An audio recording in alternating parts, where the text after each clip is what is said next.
Yes, sir! We back! We back! Let's get it! The ironically existential dichotomy between a man that can't break and a man that can't stop breaking is indeed an intrinsically interesting concept to predicate the premise for a superhero movie on. So, let's explore. David Dunn is just a regular, everyday, middle-aged, suburban white guy that's unsatisfied with his life and is willing to make morally reprehensible decisions for the sake of injecting that electric sense of excitement back into his mundane existence. This is made evident by the speed at which he reflexively conceals his wedding ring without a second thought when he encounters an attractive woman that he'd very much like to have sexual relations with. I'm David Dunn. Kelly. Hi. Hi, nice to meet you. I mean, you can't blame the guy. He's stuck in a loveless marriage and he's been working an unfulfilling dead-end job for the past 5 years. You put an attractive woman with a stomach tattoo in front of a guy like that and he's for sure gonna try and get himself a little piece. Elijah Price is a comic book enthusiast that breaks like glass. No, really, the tiniest bit of force directed at his body can break his bone in two. They call me Mr. Glass at school because I break like glass. He literally came out the womb with broken arms and legs. It appears that your baby has sustained some fractures while inside your uterus. His arms and his legs are broken. Naturally, as a child, he tried to hide from the world, but his mother forced him to be strong and trained him to consistently face his fear of the world by rewarding him with a new comic book every time he went outside. She basically used operant conditioning techniques to incentivize him towards challenging his limiting beliefs about his place in the world with the aid of behavioral modifying maneuvers like positive reinforcement, which is essentially a way of increasing the frequency of a particular desired behavior by providing a positive stimulus in the form of a reward each time the behavior occurs. I.e., you go outside, you get a comic book. Now he loves going outside and is obsessed with comic books. After David becomes the sole survivor of a horrific train crash without a single scratch on his body, it becomes self-evident to Elijah that he has found the unbreakable yin to his incredibly breakable yang. You see, Elijah believes that comic books hold some semblance of truth about the absurdist nature of our reality. He posits the theory that every comic book story is predicated primarily on overtly sensationalized but factual aspects of the human experience, passed down from one ancient civilization to the next, but then it all got insanely commodified and commercialized by the time it got to our greedy little modern day capitalistic hands. He believes that if someone as weak as him could be born, then there must also exist a person on the opposite end of the spectrum, a person born with unimaginable strength and resilience, so much so that they never get sick and they never take physical damage. So, he spends most of his time watching news articles diligently in search of sole survivors of horrific freak accidents. I watched the aftermath of that plane crash. I watched the carnage of the hotel fire. I watched the news, waiting to hear a very specific combination of words. So naturally, when he sees a guy with unbreakable skin who has a sort of internal instinctual indicator for when bad people do bad things, a sixth sense if you will, he immediately tries to convince him that he's a real life superhero. You could have done one of 10,000 things, but in the end, you chose to protect people. You made that decision, and I find that very, very interesting.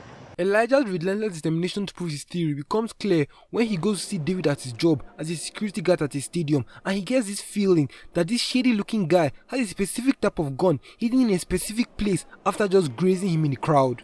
Thought he was carrying something, yeah. But not a knife.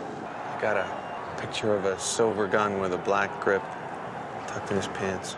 David manages to scare him away from the stadium with psychological manipulation, but Elijah requires more concrete clarification. So, with his glass cane in hand, he starts limping behind him, follows him out of the stadium, across the street, and down into the subway, where he fucking trips, falls to the ground, tumbles down the flight of stairs, and breaks all the bones in his body, simply because he wanted proof that David had supernatural abilities. I mean, he was right in the end. The guy had the exact type of gun that David described, hidden right where he said it would be.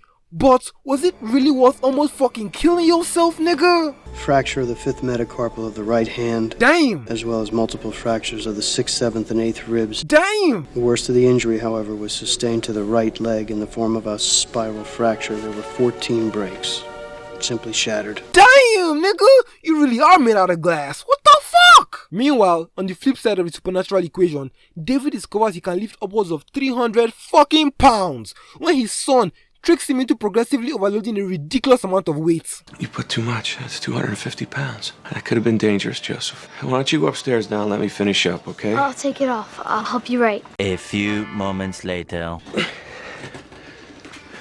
How much did you take off? I lied. You had it? How much can you lift? That's the most I ever lifted. How much is it? 270 pounds. Let's put more. Okay.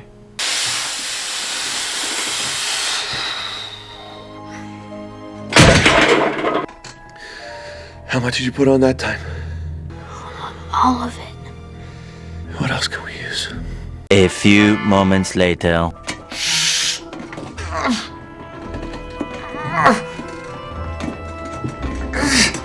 How much is it, Dad? About 350 pounds. Over the course of the movie, Elijah slowly but surely manages to convince David that he's special. All this while, the one thing that kept David from believing that he was indestructible was the fact that he had this one drowning incident when he was a kid. But then, Elijah puts it together and realizes that his weakness is water, which is kinda dumb, but then again, Martian Manhunter is afraid of fucking fire. So, we don't really have a leg to stand on in these arguments. He then puts on a raincoat as his superhero costume because I guess it's simultaneously supposed to protect him from the drops and make him look cool while partially concealing his identity when he goes to stand in the middle of a busy ass intersection so he can feel people up to see if they've been doing any bad things. First the water shit, then the raincoats, and now this? Boy, this is a weird ass motherfucking superhero we've got here, but alright. He fills up this one guy, pause, and finds out he broke into a house, held the kids hostage and killed their parents. So, he kills him, frees the kids, and then makes into the newspaper as a local hero. Naturally, he goes back to celebrate his newfound sense of purpose with his friend Elijah, who suspiciously proposes a handshake and reveals that he was the one behind all those fucking accidents this whole time, including the train crash that revealed David to be a supernatural being. Damn, you really do be your own guys, huh? But, you've gotta admire the commitment to his belief though. He killed countless people just so he could say I told you so. He might be fucking crazy, but I can't lie, that shit's fucking gangster, nigga. What the fuck? If we all believed in ourselves as much as Mr. Glass over here, we'd all be fucking millionaires by now. To not know your place in this world. To not know why you're here. On some real shit though, you really should just snap his neck right now. It'll be super easy. You've got super strength and he breaks like glass. The other guy killed just 2 people and you choked him to death. Elijah just admitted to killing thousands, nigga. So, chop chop, let's get to snapping necks, bro. I'm not a mistake. It all makes sense. What? You just gonna walk away and put him in prison so we can escape and kill more people? You pulling a fucking Batman, bro? That's so fucking lame. Ugh. Well, now I guess we have to wait another 16 fucking years for the surprise sequel with Professor X. Anyway, subscribe to my Patreon for Weko's Echo. That's my weekly Patreon exclusive podcast where I review movies, answer your questions, and react to Reddit stories. Yeah, I think that's about it. Well, this was fun. Subscribe to the Patreon, link in the description, and I'll see you guys in the next analysis. How long are you going to be in Philadelphia? I'm married. I think I'm gonna find another seat.